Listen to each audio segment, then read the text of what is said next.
Yes, honourable member, please. Je vous remercie. Madame la Présidente, à écouter le ministre des Finances, ce budget serait celui du courage. À lire les chiffres, il ressemble surtout à un budget où le courage est demandé aux autres, aux retraités, aux travailleurs, aux familles, aux femmes, mais rarement à ceux qui détiennent le pouvoir économique ou politique. Ce budget repose sur une logique simple. Lorsque les finances publiques sont sous pression, ce sont toujours les citoyens ordinaires qui doivent faire les plus grands sacrifices, et en particulier la classe moyenne. L'exemple le plus frappant est évidemment celui de la pension. L'année dernière, le gouvernement expliquait aux Mauriciens qu'il était impossible de maintenir l'âge de la pension à 60 ans. Aujourd'hui, il revient sur sa propre réforme. Ensuite, après avoir traumatisé une deuxième fois les Mauriciens, il revient sur la réforme de sa réforme. Et ainsi, on ne sait plus à quoi s'en tenir, on ne sait plus quoi croire, ni à quoi s'attendre. Comment ce gouvernement veut-il que la population ait confiance en lui? Comment se sentira-t-elle en sécurité avec une telle politique bat-battée? On a voulu, Madame la Présidente, remettre en cause l'universalité de la pension. D'un droit rattaché à la citoyenneté, on serait passé à une prestation conditionnelle. Ce n'était pas un simple ajustement administratif, mais un changement fondamental de philosophie qu'on voulait faire passer. Sans consultation, sans mandat, sans même consulter ses collègues, sans même informer ses collègues, c'est le contrat social qu'on voulait réécrire. Le Means Test a été gelé, très bien, mais sans lui, même sans lui, la pilule est amère pour nos concitoyens. Oui, les Mauriciens pourront à nouveau toucher leur pension à 60 ans, mais ils toucheront beaucoup moins.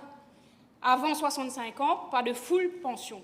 La pension prise à 60 ans sera de 11 589 roupies. Si elle est prise à 65 ans, elle sera de 16 555 roupies. Et cette diminution de la pension, ce montant de pension réduite, si quelqu'un choisit de la prendre à 60 ans, c'est ce montant que cette personne recevra tout au long de sa vie. Je n'invente rien, c'est ce qui est écrit dans l'annexe du budget à la section 27.3, sous-section E. The reduction in SAP, if taken before the age of 65, or increase in SAP, if taken after the age of 65, will apply throughout the lifetime of the beneficiary. Est-ce que cela aussi sera freeze? Rien n'indique en tout cas que ça le sera, puisque cela est dans la section 27.3, alors que le Means Test, qui a été freeze, est dans la section 27.7. Et qui se sentira obligé de prendre sa pension réduite dès l'âge de 60 ans? Le travailleur manuel au métier pénible qui n'en peut plus, la ménagère qui a enfin besoin de son autonomie, le peuple qui subit encore. Ce sont ceux qui sont en difficulté, qui ne pourront pas attendre 65 ou 70 ans pour prendre leur pension, qui seront poussés, qui seront obligés de prendre cette pension réduite à 60 ans. Est-ce que vous trouvez cela juste?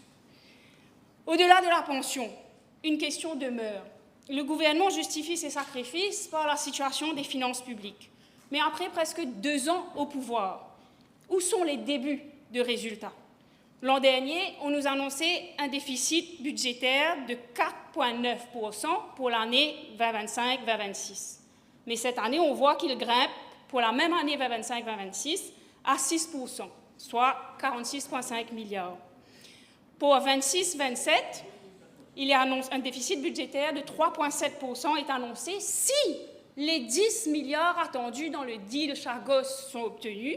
Et ce chiffre inclut aussi les milliards attendus avec la réforme de la pension. Donc maintenant, qu'adviendra-t-il? L'État prévoit des revenus aussi de 203 milliards, mais des dépenses de près de 250 milliards. Alors je pose une question simple. Est-on réellement en train de renflouer les caisses? La dette publique atteignait environ 627 milliards lorsque ce gouvernement est arrivé au pouvoir. Elle dépasse aujourd'hui les 681 milliards, une augmentation de plus de 50 milliards. Et cela sans même compter certaines dettes hors bilan. Davantage de taxes, davantage d'emprunts, davantage de dépenses, mais une croissance qui plafonne à 2,8%. Lorsque la dette augmente plus vite que la croissance, ce n'est pas un signe de redressement, c'est un signal d'alarme. Et à terme, ce sont encore les générations futures qui paieront la facture. Madame la Présidente, ce gouvernement invoque sans cesse la nécessité des sacrifices. Parlons-en. Qui fait réellement ces sacrifices? J'avais appelé l'année dernière à davantage de solidarité de la part des dirigeants. Certaines mesures ont été annoncées, y compris sur les pensions des gouvernants, mais elles restent très, voire trop modestes au regard des efforts demandés au reste de la population. La solidarité commence par l'exemple. Dès l'an dernier, j'avais rappelé l'exemple de 1982. Pour redresser le pays, le ministre des Finances d'alors avait osé une mesure impopulaire, mais qui avait posé les jalons du miracle économique qui avait suivi, la sales tax. Le sacrifice avait été accepté parce qu'il avait été bien expliqué et parce que les dirigeants montraient l'exemple. Ce gouvernement ne retient pas la leçon. Comme pour les pensions imposées sans consultation l'an dernier, il revient avec la même communication défaillante pour tenter d'imposer le ciblage. Et comment ce gouvernement peut-il être crédible en demandant des sacrifices aux autres sans réduire son propre train de vie, sans réduire les gaspillages, déplorés année après année par le directeur de l'audit? Pas un mot, par exemple, sur le Fiscal Responsibility Act. Et il y a aussi la fiscalité. Le gouvernement introduit, ou plutôt réintroduit, un taux de 35% sur les revenus dépassant 12 millions par année. Sur le principe, c'est une mesure que la gauche progressiste ne peut que saluer. Il est juste que ceux qui gagnent le plus contribuent davantage. Mais pourquoi s'arrêter à mi-chemin? D'abord parce qu'un même taux de 20% s'applique sur toute la tranche, allant de 1 million à 12 millions de revenus annuels. Donc un cadre est imposé au même taux marginal qu'un haut dirigeant d'entreprise. Est-ce que cela est juste? Ensuite, et surtout, parce que l'on continue de taxer le travail, le salaire, sans toucher de la même manière au patrimoine accumulé, aux plus-values et à la spéculation foncière. À Maurice, il n'existe toujours ni impôt sur les plus-values, ni véritable taxation de la fortune. Une fiscalité réellement juste ne peut pas reposer sur les seules épaules de ceux qui travaillent. Madame la Présidente, je voudrais aborder la politique familiale. Et je veux commencer par reconnaître ce qui va dans le bon sens. L'introduction d'un congé menstruel, dans le public comme dans le privé, est une avancée réelle pour les femmes. Lorsqu'une mesure est juste, il faut le dire. La critique n'a de valeur que si elle sait aussi reconnaître le progrès. Et c'est précisément pour cela que la question du congé parental me déçoit autant. Le programme gouvernemental promettait, je cite, un congé parental allant jusqu'à 1 année. C'était une mesure qui me tenait à cœur et pour laquelle j'étais personnellement intervenue auprès du Premier ministre. Or, cette promesse s'est transformée en un simple allongement du congé de maternité. 12 mois pour les mères, mais seulement 6 semaines pour les pères. Cette différence n'est pas un détail. C'est le mécanisme même de la discrimination. Car dans le monde réel, lorsqu'une entreprise sait qu'une salariée peut s'absenter plus d'1 an, quand un homme ne s'absentera que 6 semaines, ce sont les femmes qui seront désavantagées à l'embauche et dans leur carrière. Vous n'avez qu'à parler à des HR autour de vous, ils vous donneront eux-mêmes les réponses en privé. Ce qu'il fallait, c'était un véritable congé parental partagé, accompagné de mécanismes de soutien aux employeurs. Un congé partagé mettrait fin à cette discrimination, parce qu'enfin les hommes et les femmes seraient sur un pied d'égalité. Et si l'objectif est réellement d'encourager la natalité, comme j'ai entendu le ministre le dire, Il faut d'abord créer un environnement favorable aux familles, des emplois, des crèches au sein des grandes entreprises, des logements accessibles aux jeunes couples, une meilleure conciliation entre vie familiale et vie professionnelle, la semaine de 40 heures promise n'étant toujours pas une réalité, et bien sûr, un vrai congé partagé entre les deux parents. Les enfants sont une responsabilité collective, pas seulement celle des femmes. Madame la Présidente, je dois dire quelques mots sur l'environnement, parce qu'il existe aujourd'hui un fossé inquiétant entre les discours et la réalité. Nous entendons parler de transition écologique, de résilience climatique, de développement durable, mais en parallèle, on nous annonce la création de 28 fermes aquacoles. Et sur le terrain, les citoyens constatent trop souvent des projets qui frappent les zones les plus sensibles. Le projet approuvé à Palma récemment affectant les wetlands, des constructions permises à Montchoisy et à Bellemare sur une dune de sable aggravant l'érosion, des déversements d'huile lourde à Port-Louis, d'eau usée à Baie du Tombeau, des atteintes graves à nos écosystèmes et un manque de transparence. L'exemple récent de Pointe-aux-Sables illustre parfaitement cette situation. Lorsque des pêcheurs et des habitants s'inquiètent de ce qu'ils voient, ils ne demandent pas des slogans, ils demandent des réponses, des analyses indépendantes, de la transparence. Ils demandent que l'environnement soit traité comme une priorité nationale et non comme un simple élément de communication. Or, jusqu'à l'heure, et depuis le 10 juin, aucun plan de stratégie de dépollution et de réhabilitation n'a été exposé jusqu'à l'heure. À Bellemare, un permis IAI a été octroyé récemment pour 200 mètres de supposés travaux de réhabilitation. Et ce permis est octroyé en légalisant par la même occasion 180 mètres de travaux faits auparavant sans aucun permis. Quel signal est envoyé? Quel signal est envoyé quand toute cette construction est faite sur une dune de sable, alors que le Premier ministre parle dans son discours de restauration des dunes de sable pour lutter contre l'érosion? Quel signal est envoyé quand ces travaux sont en train de se dérouler, alors qu'une notice du District Council a été émise pour demander l'arrêt des travaux?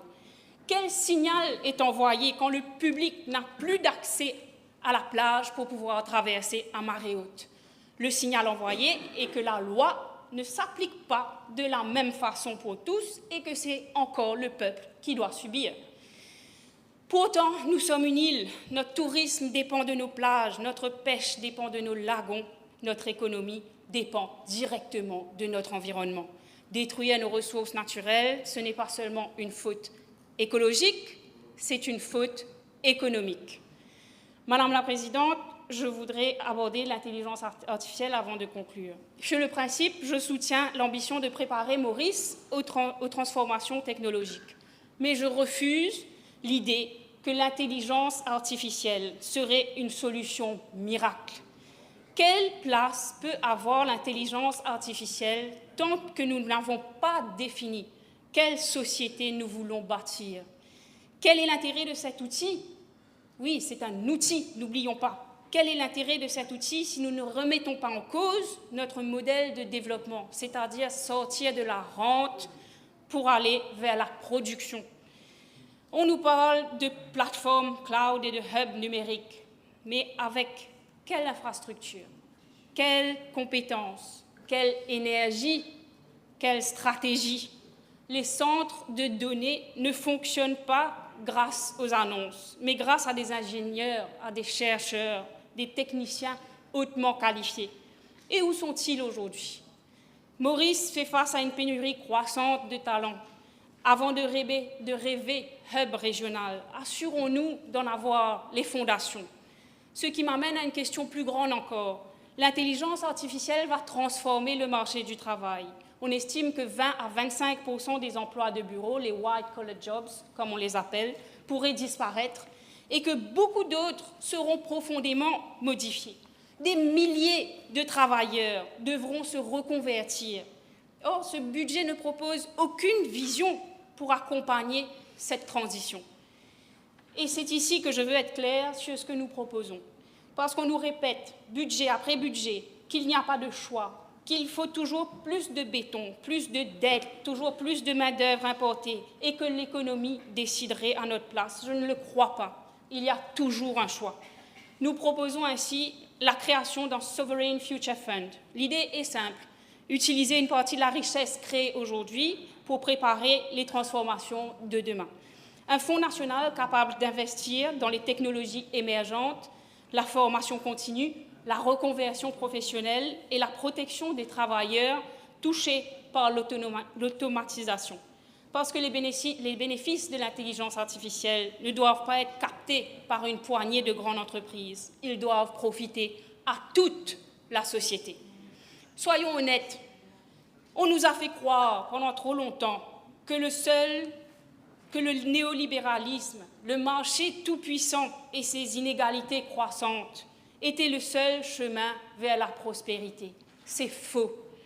Les pays les plus prospères sont aussi parmi les plus égalitaires. Une économie où la richesse se concentre toujours davantage entre quelques mains n'est pas une économie forte, c'est une économie faible. La vraie modernité, ce n'est pas de bétonner nos côtes pour les vendre à des étrangers, c'est d'investir dans ce qui dure. L'éducation, y compris avec des manuels à disposition, ce qui me semble être le strict minimum. La santé, la recherche, la transition écologique. La vraie modernité, c'est de partager le fruit du progrès, y compris en donnant enfin du sens à cette promesse de la semaine de 40 heures, pour que les gains de productivité reviennent aussi aux travailleurs et aux familles, et pas seulement aux actionnaires. Voilà ce qui devrait être un budget de courage. Non pas demander aux plus modestes de se serrer la ceinture, mais avoir le courage de changer de modèle. Ce qui m'inquiète quelque part le plus dans ce budget, ce n'est pas tant ce qu'il contient, parce qu'on entend beaucoup de mesures répétitives, déjà entendues l'année dernière, l'innovation, Blue Economy, l'intelligence artificielle. Ce qui m'inquiète le plus, c'est ce qu'il ne contient pas. Je cherche un nouveau moteur de croissance, un secteur capable de transformer durablement notre économie. Je cherche une vision pour les 25 prochaines années. Je ne trouve pas. À la place, nous apprenons que le pays prévoit d'accueillir à nouveau 70 000 travailleurs étrangers supplémentaires. Nous n'avons rien contre ces travailleurs. Au contraire, ils contribuent à notre économie et méritent le respect. Mais une question de fond se pose. Comment expliquer que nous ayons besoin d'importer toujours plus de main-d'œuvre alors que tant de jeunes Mauriciens envisagent de quitter le pays? Comment expliquer que nous ne sachions pas offrir à notre propre jeunesse les perspectives qui la retiendraient ici, dans leur pays? Il est là le véritable défi national. Un pays qui dépend toujours de plus en plus de l'immigration de travail, tout en voyant partir sa jeunesse, doit s'interroger sur son modèle. Quel avenir construisons-nous?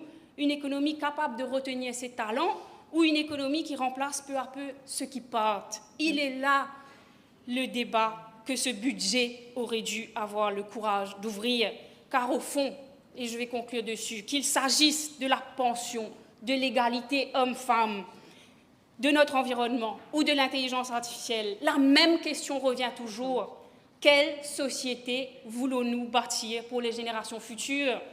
Ce budget nous demande de croire que les sacrifices d'aujourd'hui construiront un avenir meilleur. Les chiffres comptent, les équilibres budgétaires comptent, mais lorsqu'un gouvernement oublie que sa responsabilité première est envers les humains, il perd de vue l'essentiel. Comme l'a rappelé récemment le pape Léon XIV, notre devoir urgent est de rester profondément humain. Un avenir ne se construit pas seulement avec des routes, des bâtiments, des centres de données, des indicateurs économiques. Il se construit avec la justice sociale, avec la confiance des citoyens, avec l'égalité des chances, avec le respect de notre environnement. Il se construit lorsque ceux qui demandent des sacrifices sont les premiers à montrer l'exemple. Je crois en une île Maurice qui ne considère ni l'humain, ni la solidarité, ni la justice, ni l'environnement comme des coûts, mais comme les fondations mêmes de notre prospérité. C'est cette voie que je continuerai de défendre dans cette Assemblée. Je vous remercie. Merci.